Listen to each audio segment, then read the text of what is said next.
A gente escolheu dessa vez falar sobre a nutrição do prematuro pelo seguinte motivo. Hoje nós temos quase 15 milhões de prematuros ano no mundo. E dos nossos recém-nascidos, aqui no Brasil, a gente tem tido uma taxa de 10, 11% de prematuros, de todos os partos prematuros. Então, isso gera uma mão de obra, um trabalho, um empenho de todo mundo em relação a isso daí. Então, aqui a gente vai falar um pouco hoje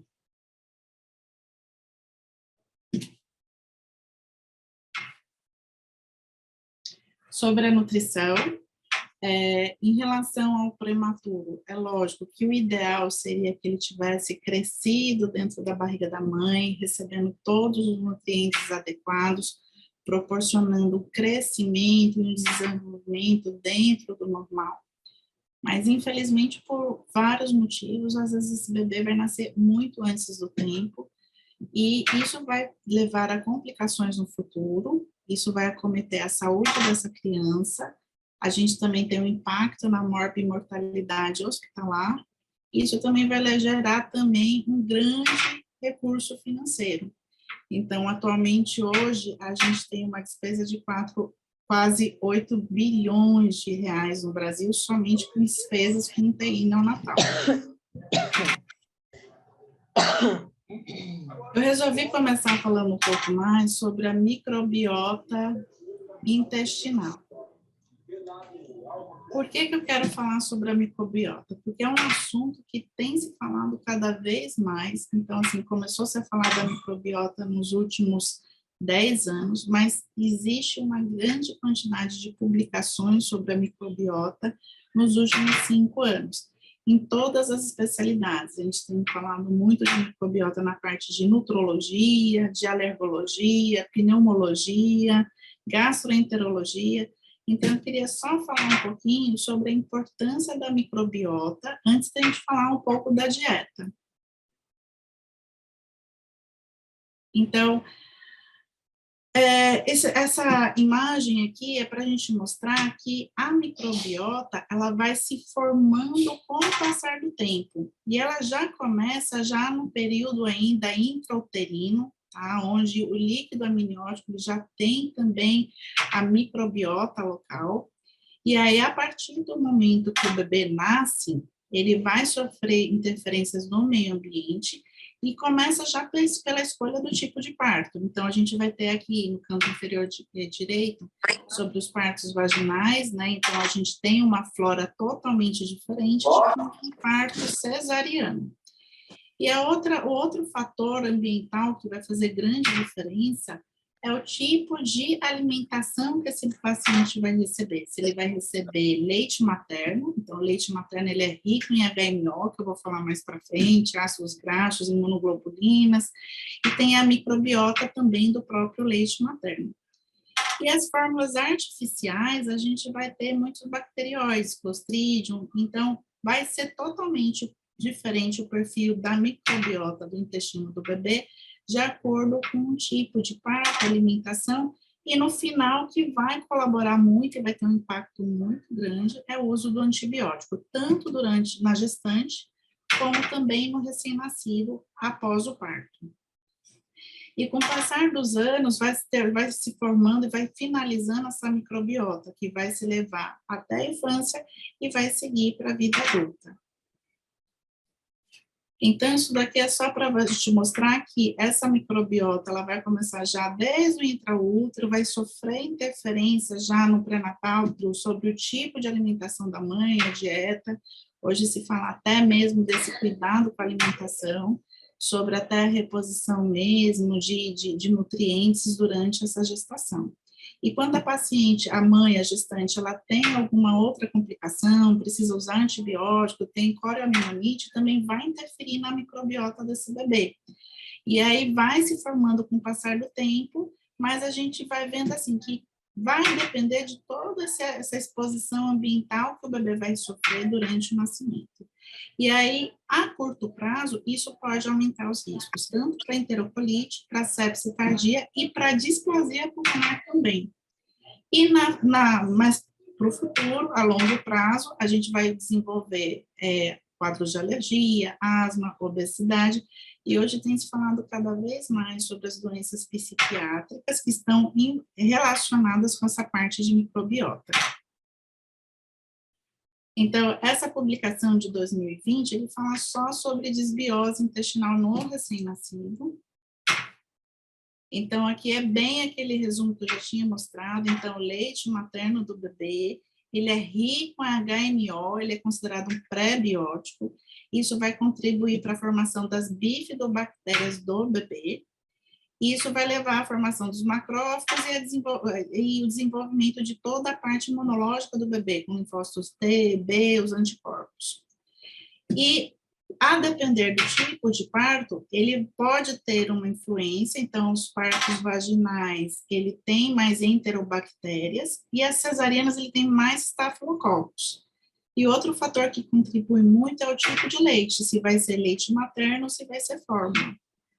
E o uso de antibiótico também acaba contribuindo tudo isso. Então, assim, de medicação, a gente tem que tomar muito cuidado com o uso de antibiótico, por isso que a gente tem que ter o protocolo de sepse, o uso racional de antibiótico dentro da UTI. E a outra coisa que tem se falado cada vez mais, evitar o uso de antiácidos. Então, assim, todos os inibidores de bomba de prótons e tudo mais, a gente está preconizando hoje que não se use mais na UTI, até o bebê completar a idade de termo.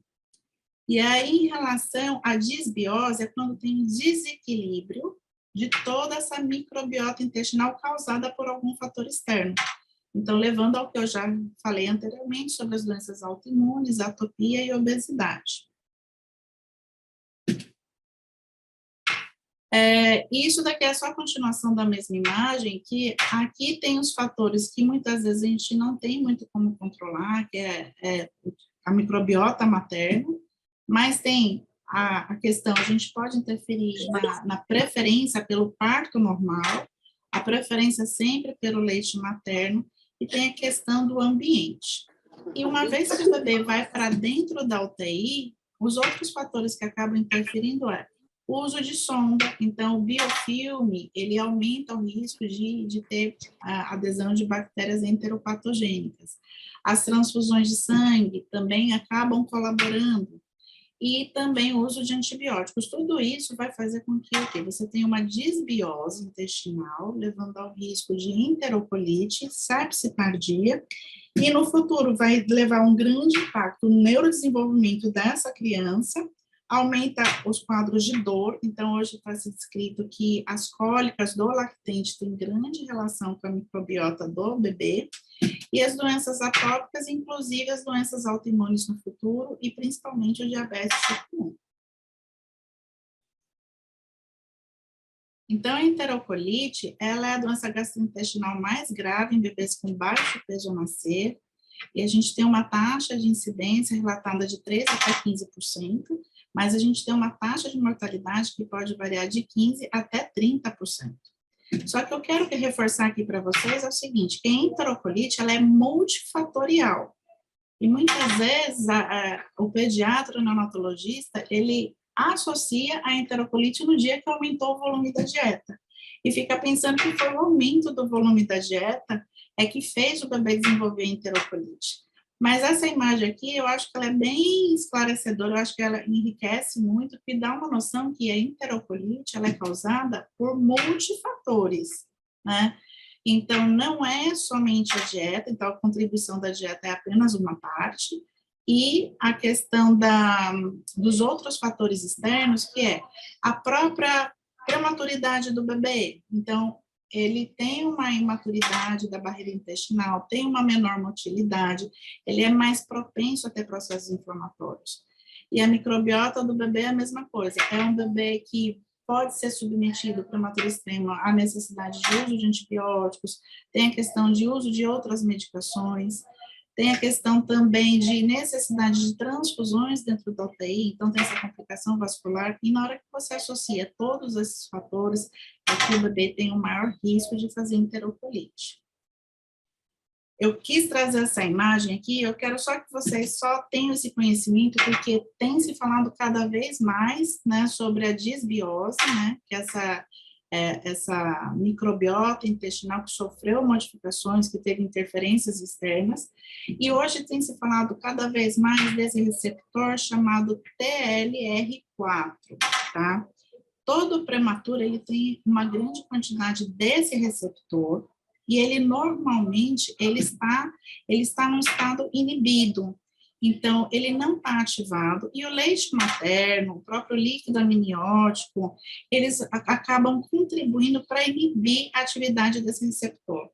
Agora, esse receptor, quando ele entra em contato com algumas bactérias patogênicas, então, por exemplo, ele tem uma grande adesão a bactérias gram-negativas. E aí, quando tem um aumento de bactérias gram-negativas, isso vai ativar esse receptor chamado TLR4, isso vai levar a um processo inflamatório, vai alterar toda a vasculatura intestinal, e isso vai levar à isquemia intestinal. Por isso que o bebê acaba fazendo uma enterocolite. Eu estou falando desse TLR4 porque ele aparece em vários lugares. Então, isso é muito importante a gente ter essa consciência que tudo começa pelo intestino. E hoje a gente tem falado muito, cada vez, não sei se todo mundo já ouviu falar, sobre o eixo cérebro, pulmão e intestino. Então, eu vou começar falando sobre esse artigo aqui, que ele fala do eixo cérebro-intestino, para a gente ter uma noção que o nosso intestino, ele é um grande órgão, ele tem várias funções, ele tem função imunológica, tem função neuromoduladora, então é nutricional, e muitas vezes a gente se esquece de tudo isso, porque a gente só pensa na nutrição, a gente só pensa em carboidrato, proteína e gordura, mas o intestino ele tem outras funções. Então, por exemplo, aqui, a gente voltando para a história da microbiota. Normalmente, essa microbiota intestinal, ela tem um fator muito importante, tá? Onde ela colabora para o equilíbrio do intestino, da mucosa intestinal. E aí, na mucosa intestinal, a parte neurológica, ela tem um fator muito importante, por quê? Essa microbiota, ela vai facilitar a digestão de algumas proteínas, de alguns aminoácidos e lipídios, que vão favorecer o desenvolvimento cerebral do bebê. Então, por exemplo, esses neuromoduladores, quando a gente fala assim, dopamina, noradrenalina, serotonina, GABA, tudo isso, a formação começa já na mucosa intestinal e depende muito da microbiota para esse desenvolvimento. Então, na verdade, a gente tem uma simbiose da nossa microbiota com todo o nosso processo neurológico e imunológico. E aí, quando a gente tem uma disbiose, a gente vai alterar todo esse processo da neuromodulação. E, inclusive, aqui, só para fazer uma revisão de citologia, né, a gente tem a micróglia e a gente tem os neurônios. A micróglia, ela é como se fosse, ele é um macrófago, e normalmente essa micróglia, ela fica no estado inativo. Quando ela tem um estado inativo, ela fica no estado de repouso e ela vai ter uma ação anti-inflamatória, então, de reparação de tecido neuronal. Agora, quando a gente ativa aquele receptor TLR4, essa micróglia, ela fica ativada e ela fica sendo uma pró-inflamatória, então vai desencadear todo um processo inflamatório, vai liberar um monte de interleucinas, citoquinas, e isso vai causar um dano neurológico por conta de edema cerebral, por conta de apoptose. Então, é extremamente comum o bebê que faz enterocolite ter associação com leucomalácia. Então, os trabalhos têm mostrado que nas enterocolites severas que necessitam de cirurgia, às vezes o bebê pode ter uma taxa de leucomalácia moderada em mais de 50% das vezes. Essa outra imagem aqui é para mostrar também a relação do intestino agora com o pulmão dessa vez, tá? Então, quando a gente tem uma lesão intestinal, então a gente vai ter essa morte dos enterócitos, vai desencadear toda uma cascata inflamatória, vai ter um influxo de polimorfonucleares e vai levar à lesão pulmonar. Então, muitas vezes, aquele bebê que tem enterocolite, ele desenvolve também displasia pulmonar a longo tempo. Antes a gente até achava que a associação da displasia era porque o bebê ficou grave e precisou do respirador. e que a displasia foi secundária à ventilação mecânica devido à sepse. Mas hoje a gente tem vários trabalhos mostrando que tem uma correlação do intestino com o pulmão, e até tem essas imagens que eu trouxe aqui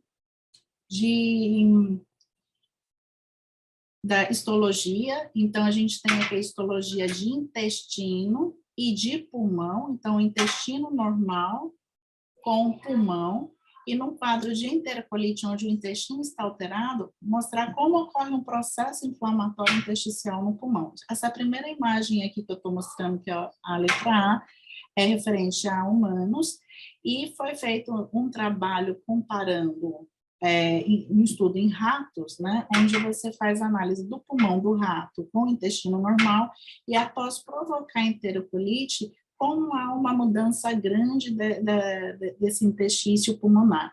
Então, isso explica por que muitos prematuros que fazem enterocolite, eles ficam tão graves, porque eles atacam todos os sistemas. Então, tem lesão intestinal associado a pulmonar, a neurológico, renal.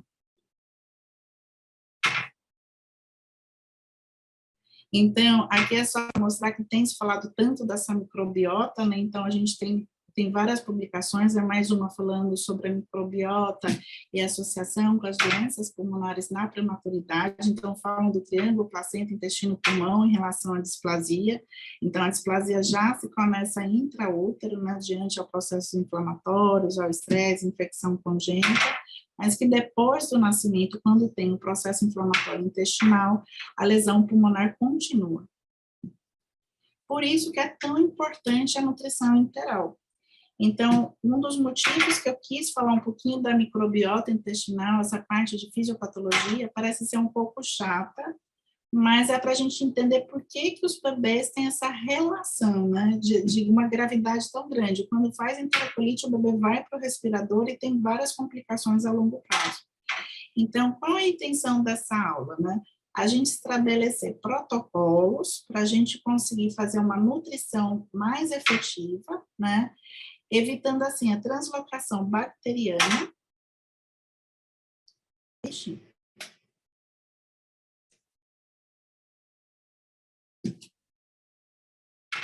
Deu algum chute aqui. Deixa eu voltando aqui.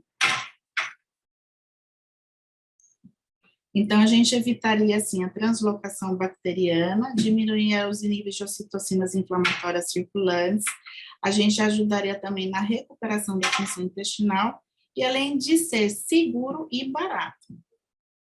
Aqui é um trabalho publicado no Nutrientes, falando sobre o papel dos oligosacarídeos para prevenir as disfunções intestinais, inclusive a enterocolite, nos prematuros. Então, o pessoal tem falado cada vez mais de HMO, então, quando você vê nas latas dos leites industrializados, eles vêm já estampado enriquecido com HMO, então é só para explicar o papel do HMO. Então, esses oligosacarídeos de leite humano, eles são probióticos que reduzem a incidência de enterocolite no início da vida dos prematuros. Mas o leite materno, ele é bem superior, ele é abundante em HMOs e eles são imunomoduladores. A discussão que a gente tem hoje, pelos artigos, é que a gente não sabe até quanto os prematuros respondem aos HMOs.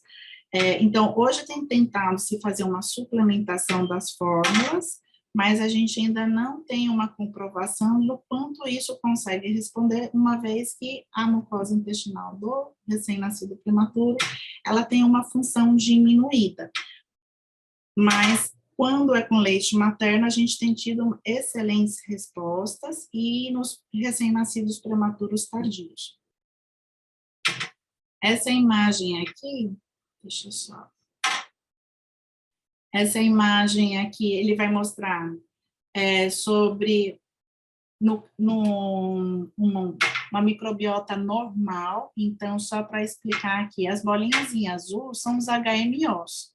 E eles têm um papel super importante. O primeiro, eles vão evitar que as micobactérias que são patogênicas, que elas vão causar uma lesão e adesão nos receptores. Então, ele tem um fator muito importante na proteção.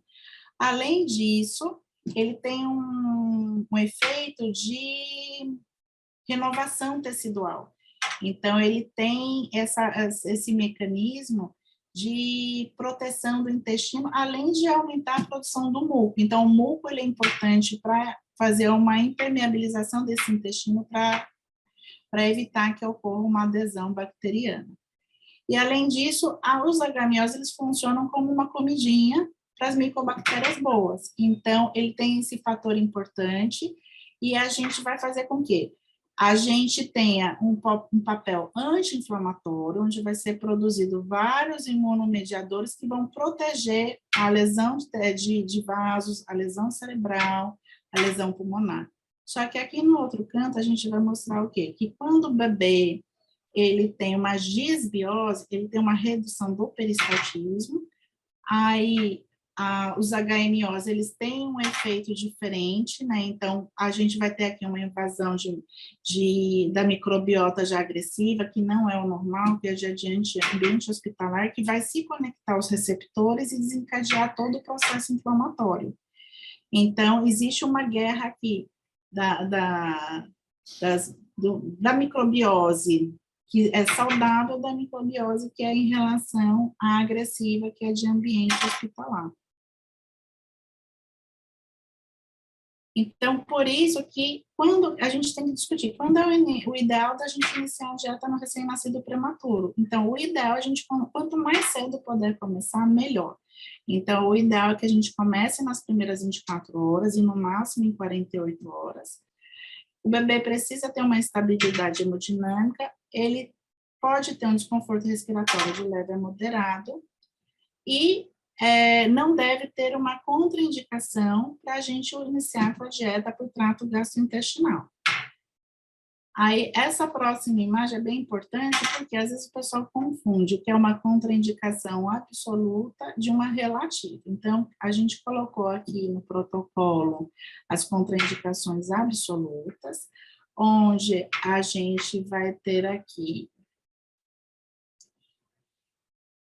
de causas intestinais, que são distensão abdominal importante, obstrução confirmada ou suspeita, um resíduo esverdeado, uma enterocolite na fase aguda, quando tem pneumo peritônio, quando a gente tem hemorragia intestinal, até a definição da causa, e aquelas malformações congênitas, que é gastrosquise, onfalocele e atresia.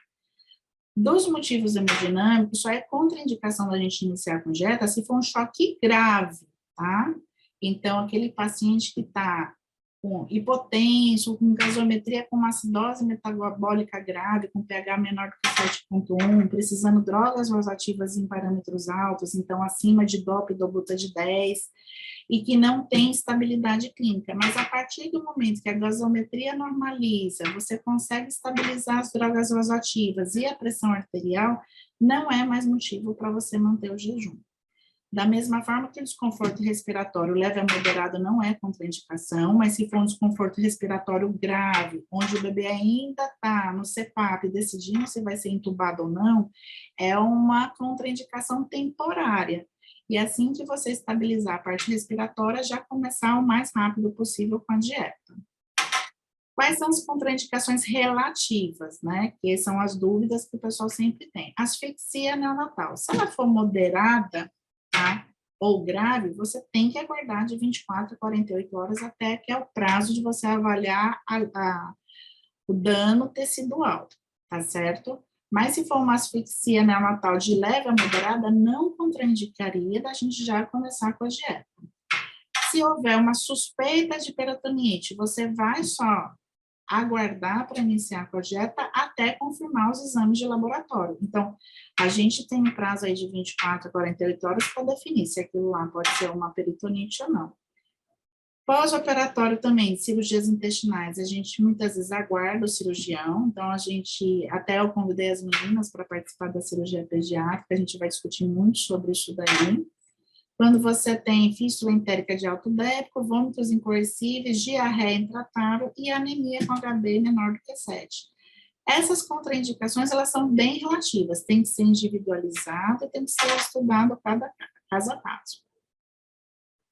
E o que não é contraindicação de iniciar a dieta interal? Então, por exemplo, o bebê no protocolo de hipotermia terapêutica. Só porque ele está no protocolo, não significa que ele não vai poder começar com dieta e tem que ficar de jejum.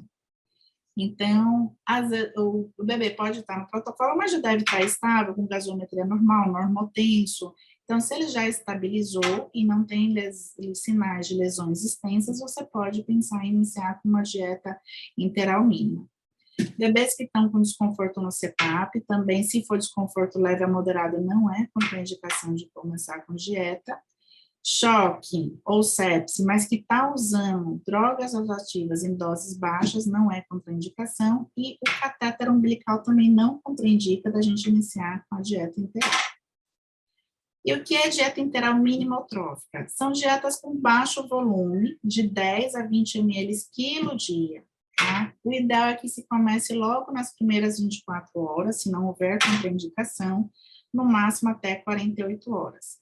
E tem vários trabalhos que mostram que dieta interal mínima não aumenta risco para enterocolite e também não aumenta a mortalidade.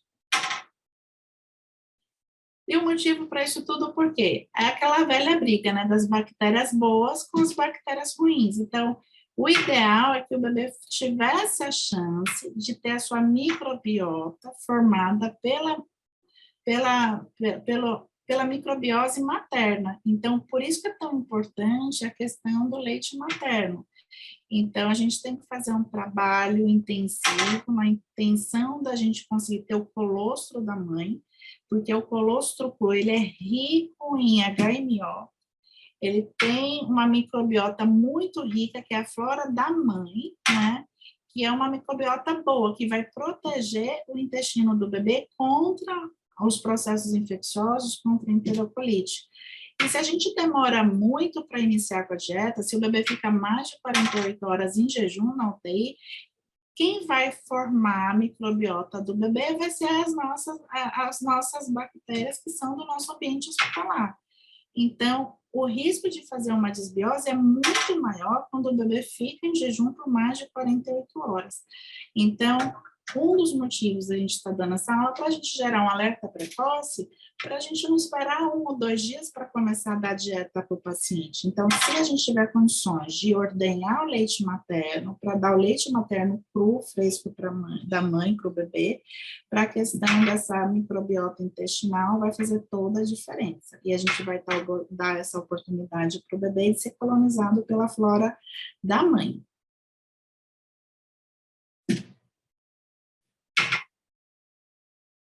Gente, eu acho que meu computador está quebrando.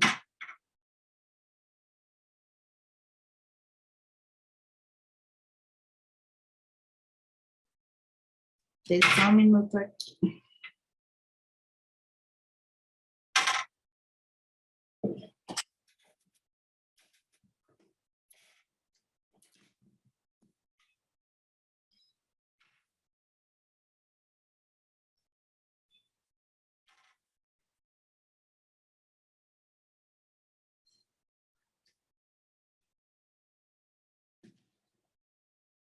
A gente pausa para o café. 2 minutos só.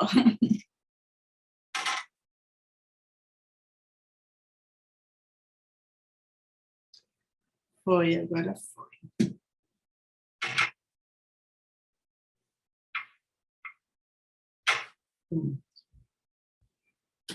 O computador está travando. Voltamos ao ar de novo.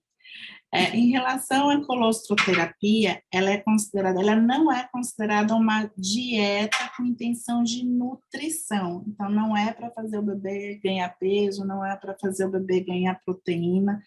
A intenção da colostroterapia é a gente fazer uma terapia imunológica, para justamente o bebê começar a ter a formação da sua microbiota. E a gente só vai utilizar a colostroterapia quando não é possível iniciar a dieta interal ou a interal mínima. E o ideal é que essa colostroterapia dure entre 3, no máximo até 7 dias, que é o prazo máximo para a gente já começar a dieta interal mínima. Aí, qual é o melhor tipo de leite? A gente não tem dúvidas, isso daqui vai ser unânime. É lógico que é o leite materno, então, de preferência, o leite materno cru, ordenhado. ou, na ausência do leite materno cru, a gente utilizar leite pasteurizado.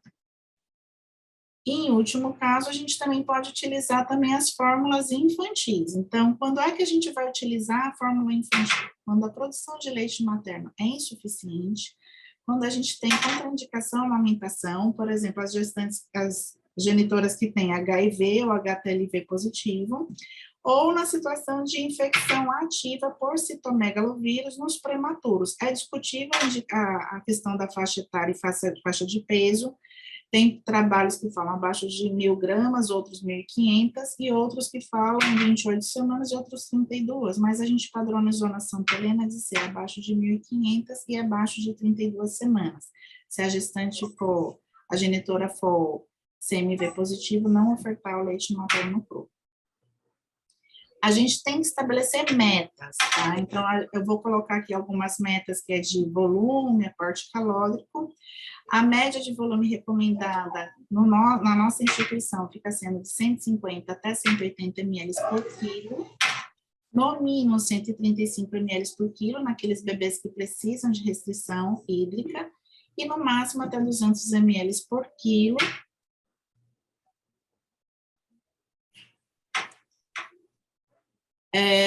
Só comparando a questão dos volumes, né? Em questão de literatura, eles falam muito a comparação de 150 com 200. Então, existe essa briga, até onde a gente tem que chegar? Seria 150, 180, 200. Por questões de tolerância, alguns bebês não toleram um volume tão alto, 180, 200, por conta da capacidade gástrica. Outros trabalhos já falam que, a depender da velocidade de infusão, poderia ter uma melhor tolerabilidade, mas a gente, na prática, acaba ficando nessa média de 150 até 180.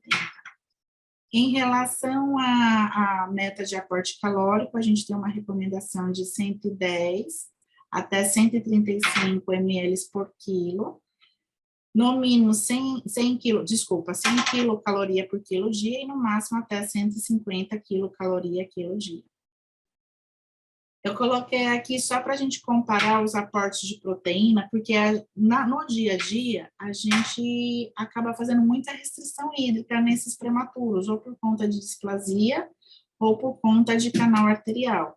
Mas eu quis mostrar aqui para vocês que, a depender do tipo de leite, quando a gente faz uma restrição hídrica, o aporte calórico e o aporte de proteína acaba recebendo interferência. Então, por exemplo, se um bebê está com uma fórmula para prematuro, para ele conseguir atingir, se o bebê é prematuro e ele está com uma fórmula de 120 ml por quilo, de uma fórmula específica para prematuro, ele chega a atingir 3 gramas por dia.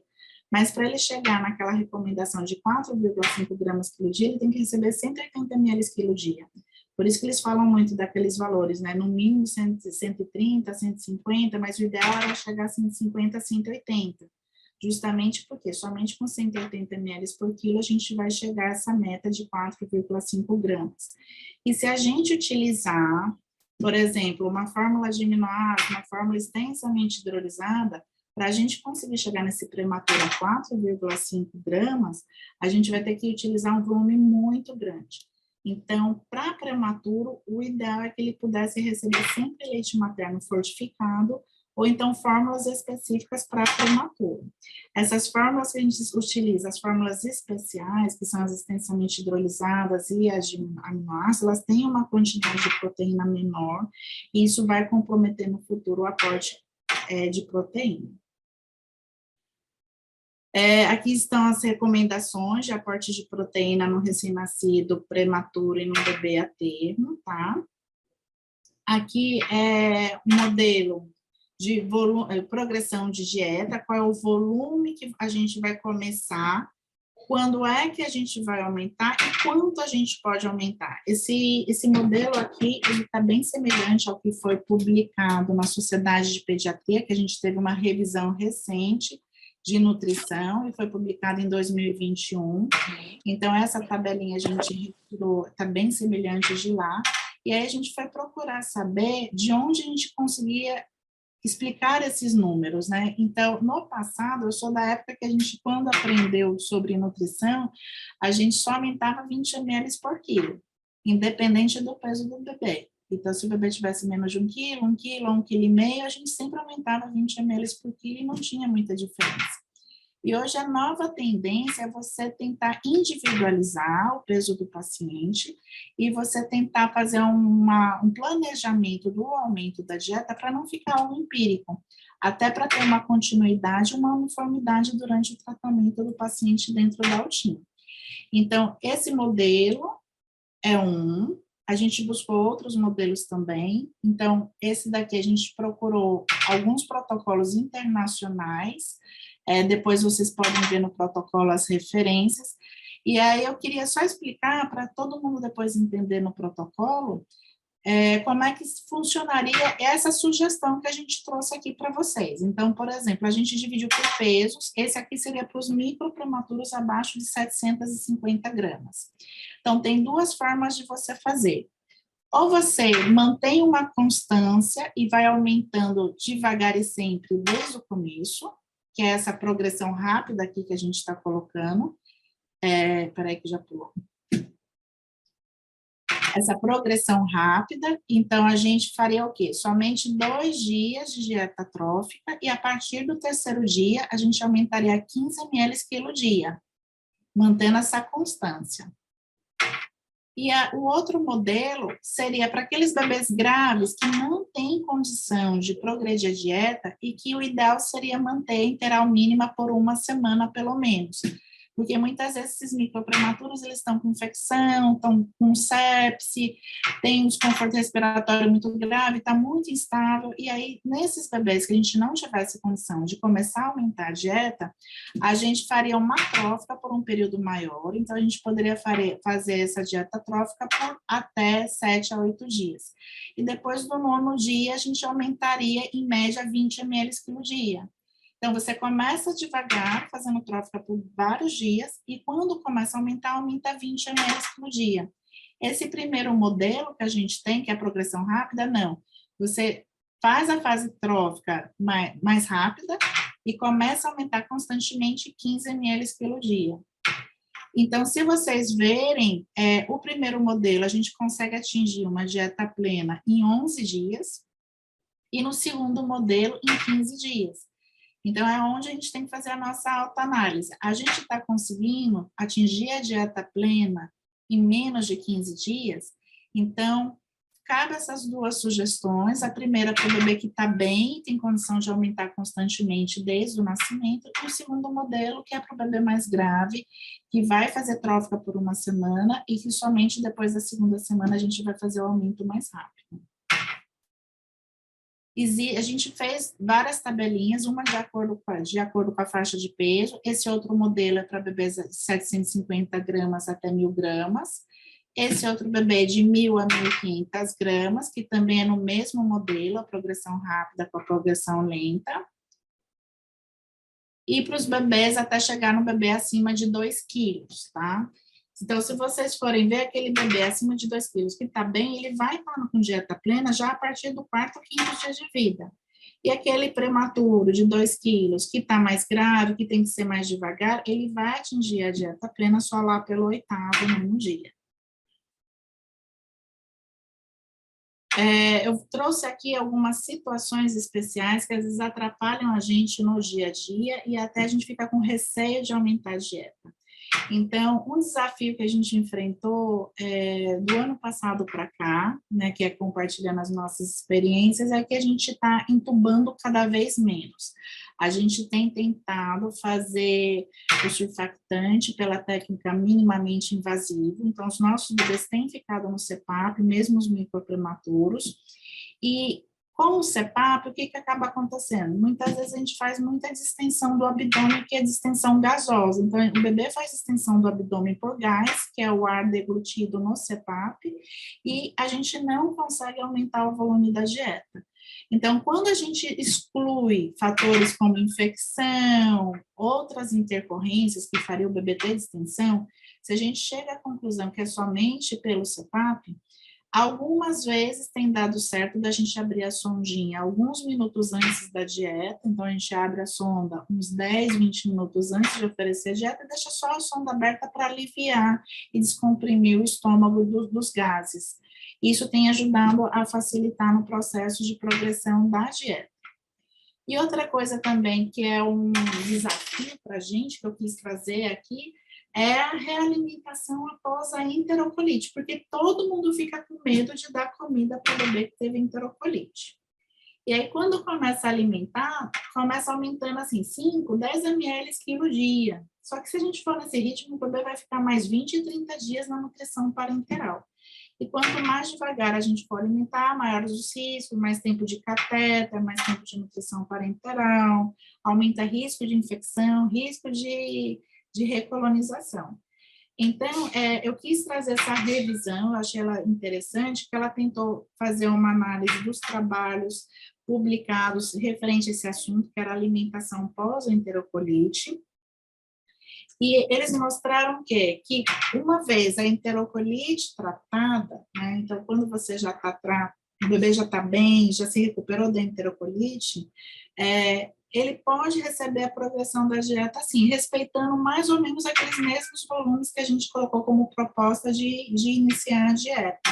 Então, esse trabalho aqui de 2018, ele mostra o quê? Que o tempo médio para você atingir dieta plena, para aquele bebê que ficou menos de 7 dias de jejum, eles conseguem atingir a dieta plena, na média, em 10 dias.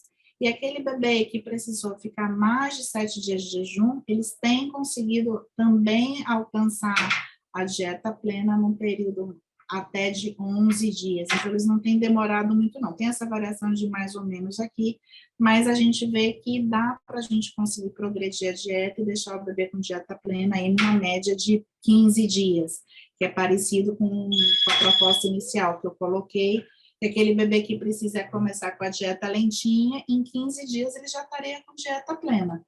Então, daria para a gente usar aquela primeira tabela que eu mostrei para vocês.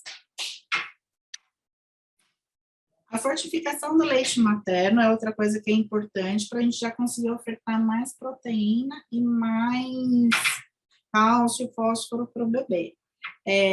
Antigamente, a gente recomendava fazer essa diluição, a diluição do fortificante materno, somente quando o bebê já estava próximo a 80, 100 ml por quilo.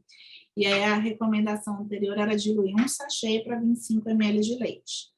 Hoje já está surgindo uma outra tendência, que a gente pode fazer a diluição do bebê quando ele está com 50 ml por quilo de dieta. A diferença é que a gente não vai diluir 1 para 25, a gente teria que diluir 1 para 50. Então, ele ficaria mais diluído, deixaria 2 dias, 48 horas nessa diluição, de 1 para 50, e se o bebê tolerar, você poderia aumentar para 1 para 25. E essa fortificação teria que manter para o bebê de risco até a alta, ou no mínimo até atingir 1,8 kg. Lembrando que também pode ser utilizado em bebês cardiopatas ou um bebê com restrição de crescimento que estão necessitando um aporte calórico, de proteína, cálcio e fósforo maior, tá?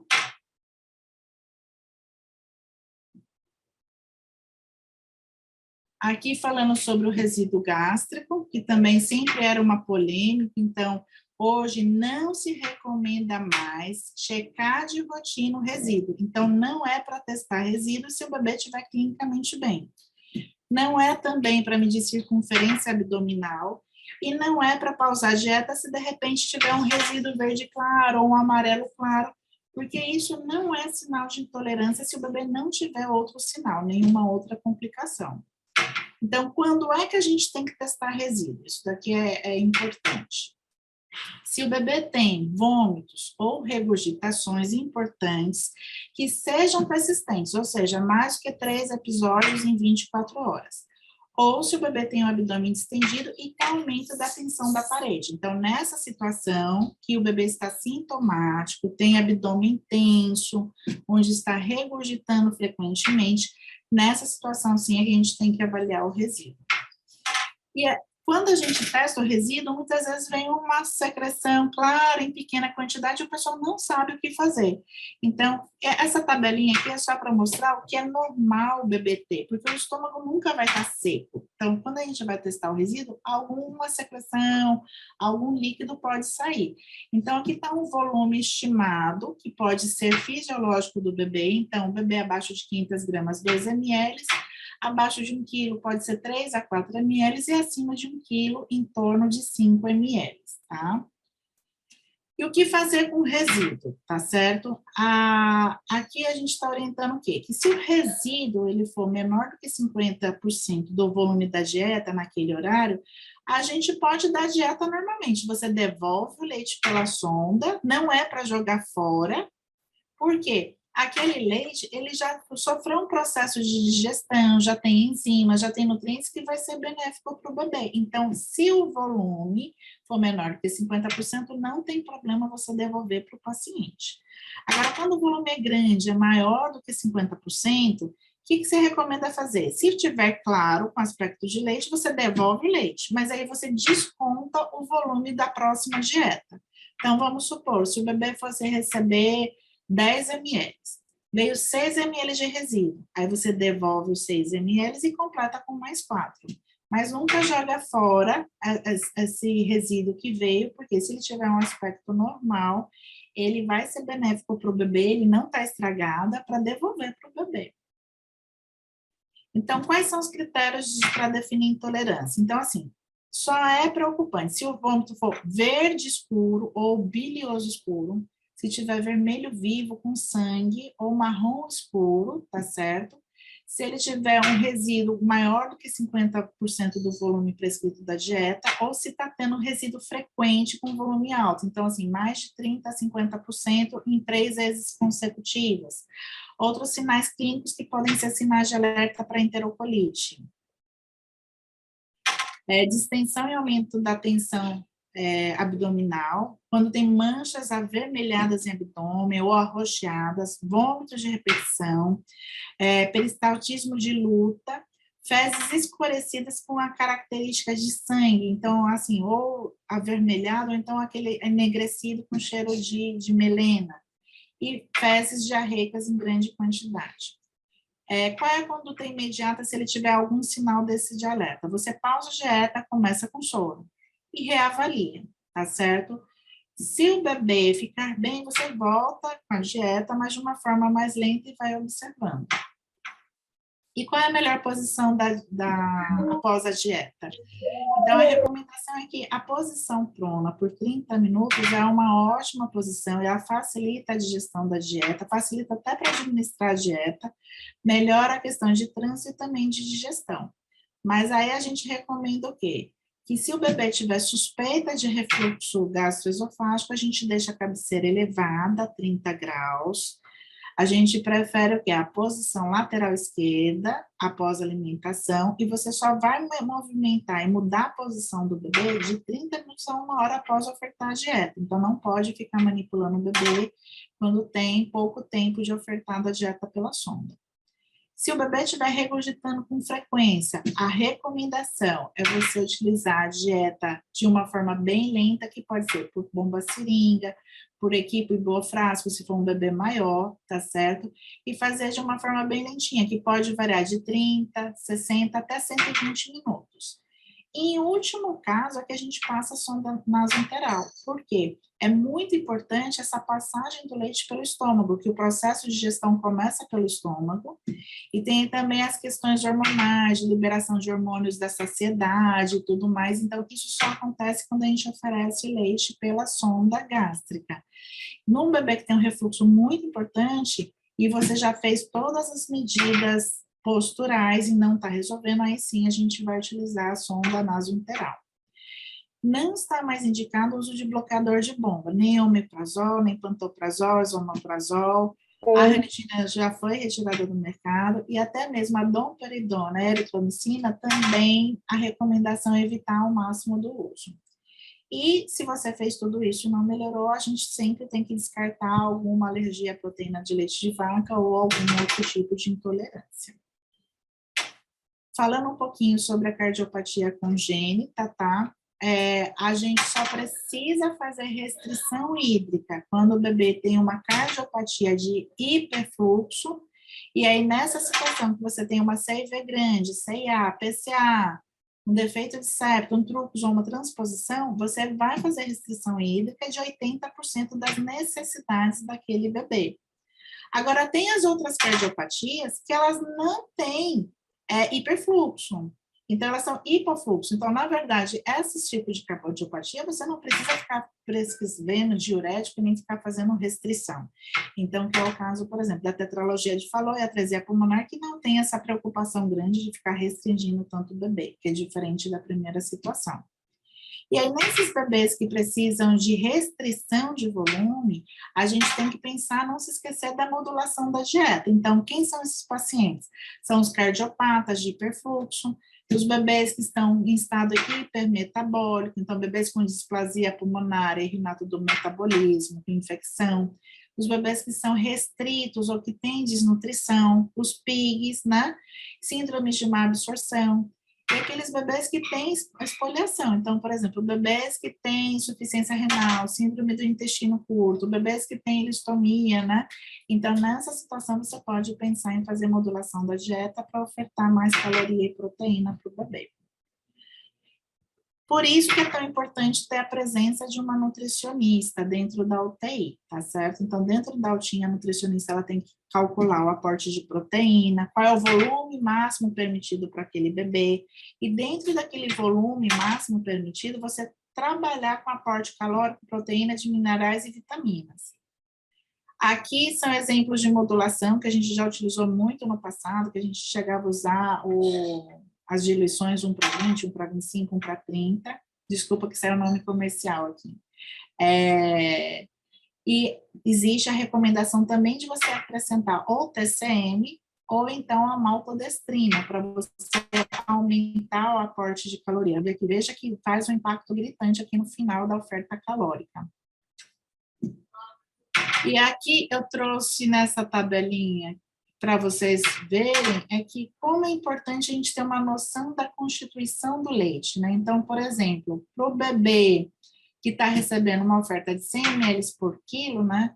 A quantidade de proteína que ele está recebendo, tanto se for leite materno exclusivo ou se for leite materno com fortificante, se é uma fórmula de prematuros e se são as fórmulas de especiais. Então, de acordo com o tipo de leite, o aporte de proteína, cálcio e fósforo é gritante, tem uma diferença muito grande. Então, a gente, quando prescreve leite para o bebê, não basta calcular que ele só está recebendo 130 ml por quilo, 150 ml por quilo. Você tem que fazer uma estimativa de quanto de proteína, cálcio, fósforo, todos os nutrientes que o bebê está recebendo. Por que eu estou falando tanto do cálcio e fósforo? Porque outro medo que a gente enfrenta muito dentro da UTI é, a longo prazo, a displasia, a doença metabólica óssea, né? Então, aqui, deixa eu só...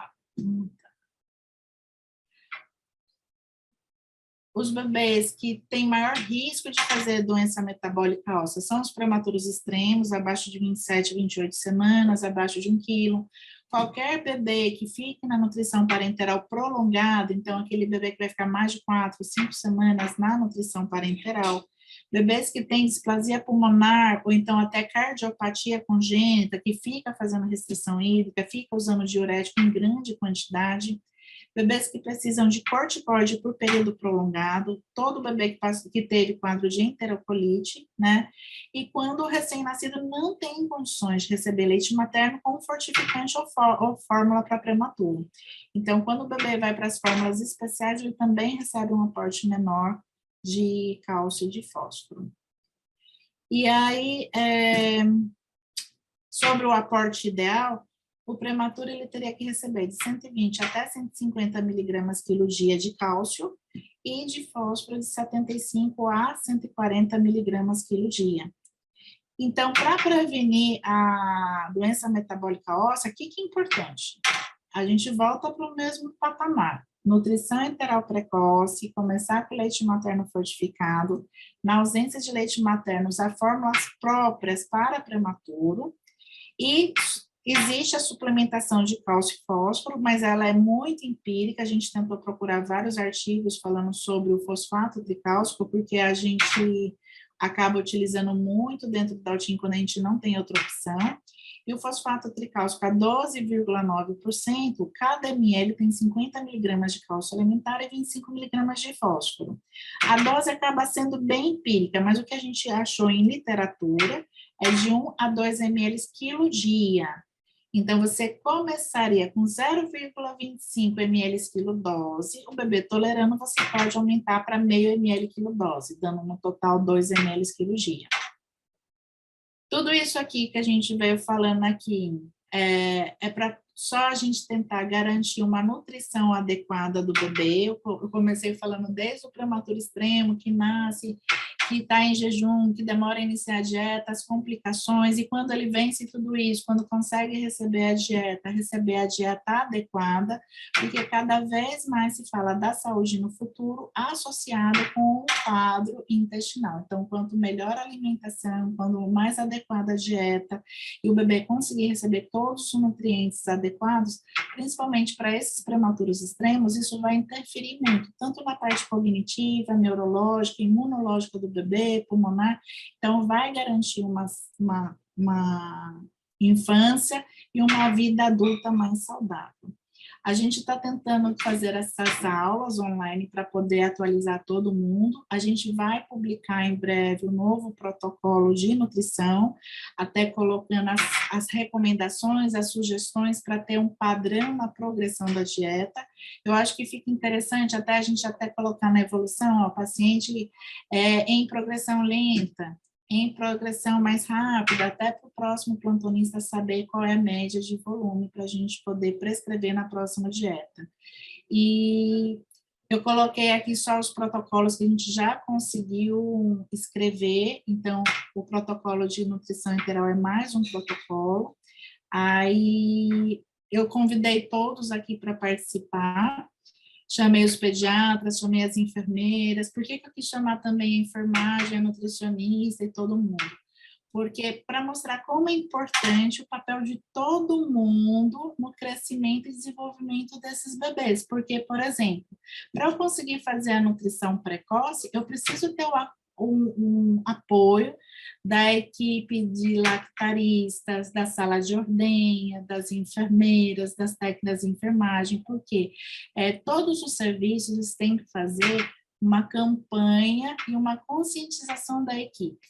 E as pessoas pararem de ter medo de dar comida. Assim, no passado a gente tinha muito medo, achava que jejum protegia.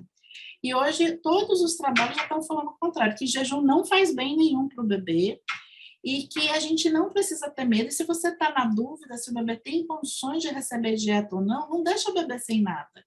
Pelo menos a gente começar com a colostroterapia, ou então com a enteral mínima, é benéfico para o bebê. A gente consegue dar toda aquela microbiota que eu quis falar. Foi uma parte chata, acho que nem todo mundo entendeu muita coisa, mas é uma coisa que se fala muito da microbiota do bebê. Isso é um fator protetor. Então, você começar com leite materno no primeiro dia não vai aumentar o risco de enterocolite, não aumenta o risco de infecção. Pelo contrário, você dá chance do bebê de ter a microbiota normal, que seria a da mãe. Então, se a gente trabalhar em conjunto, o pediatra não tendo medo de prescrever a colostroterapia ou a enteral mínima, a enfermagem dando todo esse suporte, de ajudar a mãe, orientar, ordenhar e ter leite disponível no lactário, eu acho que a gente vai conseguir um sucesso bem grande aí. Isso é barato, você vê que não precisa de ter equipamento, não precisa ter tecnologia, não precisa ter nenhum know-how diferente, a gente só precisa da colaboração de todo mundo. E eu quis mostrar que, assim, é um trabalho de equipe que dá para a gente fazer. E se a gente estimular as mães, até as mães tomarem essa consciência de que é importante o leite materno, não vai faltar leite materno na UTI. Porque quando a gente começa com a colostroterapia, é bem pouquinho, eu só preciso do 0,2 ml de 3 em 3 horas. Então, 0,2 ml, eu vou tirar 2 ml. 2 ml é uma colherzinha de chá. Dá para a gente oferecer para o bebê. Então, a gente tendo esse apoio, até eu estava conversando com a equipe esses dias, eu falei assim, olha, em 2 dias eu quero 4, 5 ml. Então, é algo que dá para a gente oferecer, porque a gente vai oferecendo a seringuinha de 0,2 ml. Então, é interessante, sim.